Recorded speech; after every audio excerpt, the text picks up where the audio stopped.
do we communicate? Through language and speech, through written information, through actions, through technology. I'm going to Butlin. It's about listening to the person in whichever way that person communicates. You have to be a good listener and understand the person. We communicate in many different ways. Good communication helps people maintain their dignity. We've got dirty dancing at the theatre, cats at the theatre, Greece. We need to communicate about what's happening in our lives. When Matthew's got things coming up, he always writes it down into his diary. If he's going to concerts or he's going on holiday, we encourage him to find the correct dates and write it all in. We'll make sure that we check it over that he's got all the right dates, and we encourage him to check that if he's got anything planned in the week, that he finds it in his diary to see what he's going to be doing. The diaries are kept in the communal area because staff write in and fill in what Matthew's done in any day, any trips that he's been out on, and we also record the menus, what food they've eaten, everything. And that's one way that staff can find out what's been happening. If you haven't been on shift for a few days, you come in and you read up on the diaries and you see what's been going on, really. Make time to get to know the people you support. Well, I do my best to treat everyone as an individual and look at what they want. I'll be beside myself with glee. Come on, let's get in. So it's important to sit and find out about them and how they find enjoyment, how they laugh, things that they like to do. Have I got to hold his hand? If you want to. Things that they've done in the past that we can sit and talk about. I was working with past memories of being at the beach. Ailsa's registered blind, so we brought shells and sand so that they actually feel it. Communication is very important, to be able to sit and talk, getting to know them, finding out what makes them happy and what makes them sad. Went to the beach every chance we got. Things I discussed with Ailsa over the years about our family time. I'm trying to think what it is. What is it? What do I do? Do I teach? Well, you did teach, didn't you? I did teach, but I don't seem to do anything now. never done teaching here. I'm retired. Yeah. Yes, I'm retired. Just relax. I was a school teacher and I loved it. And I treated the children well. I felt a lot of them needed help. They needed comfort, help. Not this sort of thing. Very important how you treat each other. Oh, aye. We must never be little people. That's right. Because we're going downstairs now. Just wait 1 minute while I put Ailsa into a chair. Well, listen, we can walk down. We can walk downstairs. Well, aye. Well, I've got your chair here, so it may be a little bit easier for you. We're human beings who can walk, you know. Yes, but I've got a Gary back. You sit just for 2 minutes because you have hurt your hips. I have heard me up, yes. Communication between all those supporting a person is important. Are you having your frame, Rubina, or your stick? Yeah, my stick. Can we get this? There are so many different types of problems that might arise around communication. Obviously, a lot of our people have got dementia, so if you come up to them and give them a whole choice of a whole list of do you want this, this or this, it'll be too overwhelming. So sometimes what's quite nice is maybe just to bring 2 or 3 things out and show it, and then they'll actually visualise it and they'll be able to point to what they would like. I'm just going to bring in a couple of things and then you can choose. This is again about getting to know the person and getting to understand the person, because basically the more as they get to know the person, they will find other ways of communicating and other ways of reaching out to that person. So just sometimes they respond to mirroring. So for example, if they are not cooperating with brushing their teeth, for example, you could actually just start doing the movement and they may actually pick up on that movement and start doing that themselves. So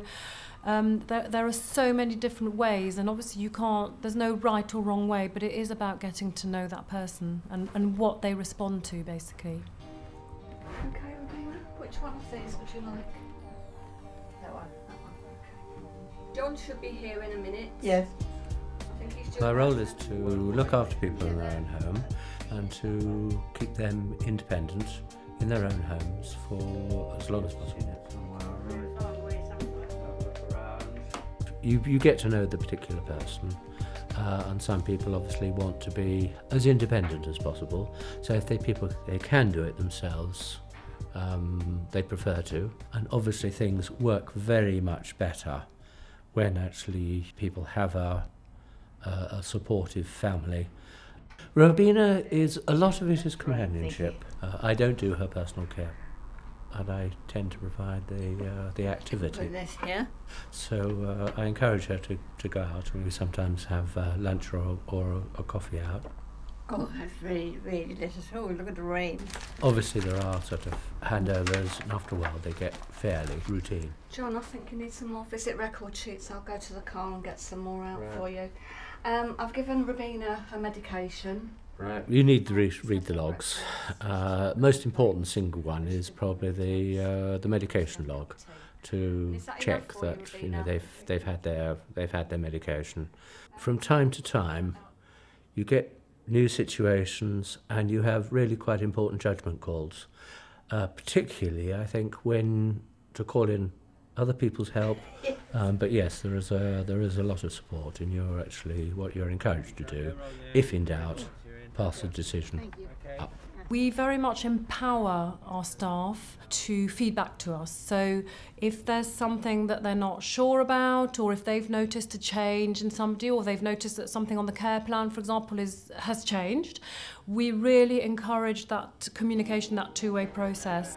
Care workers have to be a lot of skills are needed. Obviously they have to be very empathetic, they have to be very organised. I don't think we can get in that way. Oh, right. Oh, maybe I think they have to think a little bit outside the box. I think when you're a carer you have to understand that people are not robots, and whatever says on the care plan, that gives you a general outline, but you have to be a little bit flexible, and you have to listen to the person basically, and just, it's not a checklist of I've done this, this and this. I think you have to be very flexible. Use technology to help people communicate. We use DVD and iPads that we have now with each of the people who live here to record their support plans. So each person co-produces their support plan with the key workers, the families, myself. We get together, talk it all through. We've got various headings that we use, make sure that they're happy with what's in there.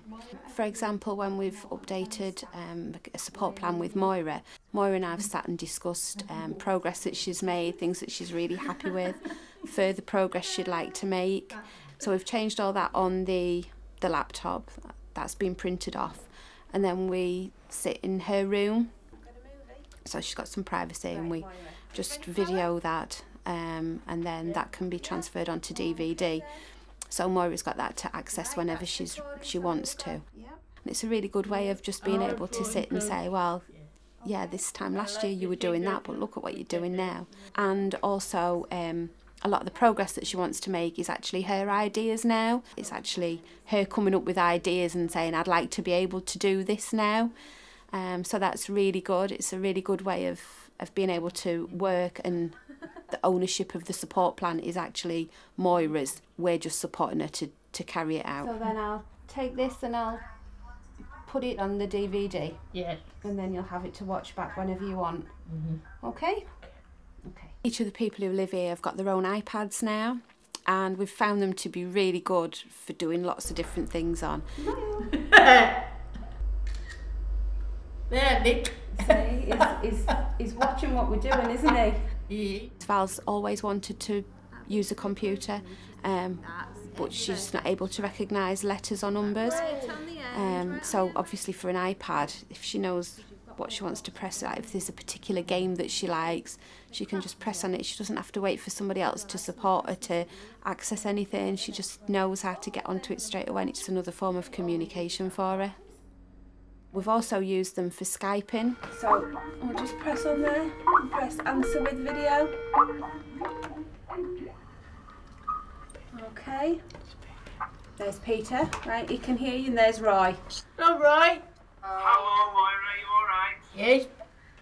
We use Skype at Lavernio for each of the ladies to contact people that they don't get an opportunity to speak to regularly. So, for example, Moira was Skyping some friends that she's made in another service that Scope has, which is down in Halifax. Training on the Wednesday to become a mentor. We also use Skype for the ladies to have contact with some of our senior management in Scope, so they can all speak to, like, my manager, for example, and they're, you know, talking about their lives, what they like to do, which is really good.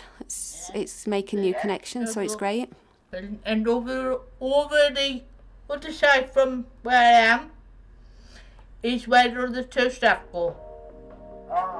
Language and cultural needs should be taken into account. In Leicester we have a very diverse community, and it's important when we're placing our staff with the people that we provide services for that we match them as best as possible. So we recruit from that community, so we're able to incorporate language requirements and cultural needs. We ensure that we listen to people and their carers and families, and we need to take on board cultural needs and differences. We would listen to and speak with individuals with sensitive and understanding of religious needs and preferences. It's definitely beneficial for the people that we care for. They get a better service because their confidence in us increases, their anxiety is far less. They feel that their care is more personalised, is taken into consideration their cultural needs and enabling them to communicate effectively with the people who are caring for them. Care workers' language skills are important for communication and understanding people's needs. At Age UK, at interview, we always ensure that the applicants have good verbal and written communication skills. It's absolutely vital for the people that we care for that they are fully conversant and that they can read the care plan and understand clearly what the person requires. I'm Alka, I'm from Age UK, I do respite worker, that's what I've been doing past 10 years. And I'm going there past about 3-4 months now, and she's a lovely lady. She just needs someone there to reassure her that, you know, a bit of company for her when her daughter Eva goes out, to just have a little break now and again. So we go and step in and just be with her.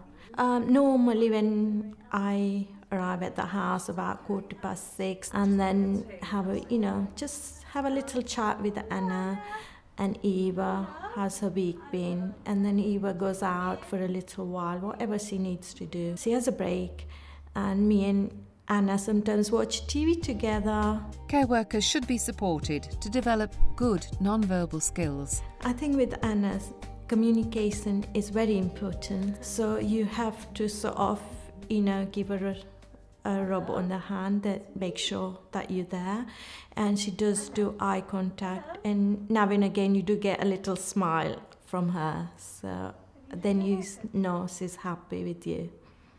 To me, dignity means understanding the person's needs. In my work, we have to treat people with dignity, everything what we do. You have to be a good listener and understand the person.